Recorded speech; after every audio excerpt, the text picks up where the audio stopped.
অরিজিৎ বলে একটা ছেলে 5 লাখ টাকা লোন নেয় এবং সেকেন্ড হ্যান্ড একটা হুন্ডা i20 কেনে।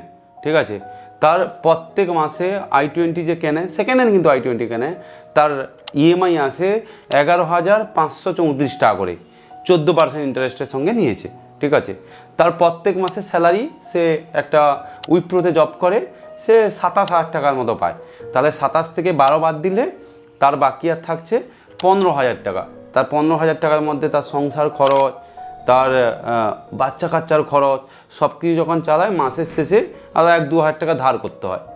তো অরিজিৎ বর্তমানে গাড়িতে চড়ে, বর্তমানে পেট্রোল ভরানোর ঠিকঠাক টাকা থাকে না, কিন্তু সবাইকে দেখে বেড়ায় যে ভাই আমার একটা গাড়ি আছে। তার পরিপ্রেক্ষিতে অভিজিৎ বলে আর একটা ছেলে, সে কিন্তু গাড়ি কেনে না, সেও উইপ্রোতে কাজ করে।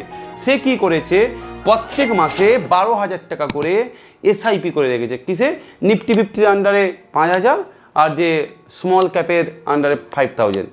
বর্তমানে আমি 2019-এর কথা বলছি, অরিজিতের 5 বছরে তার লোনটা শোধ হয়েছে, আর বর্তমানে তার কাছে i20 আছে, আর মোটামুটি 25,000 করে পায়, 30,000 টাকার মতো পায়।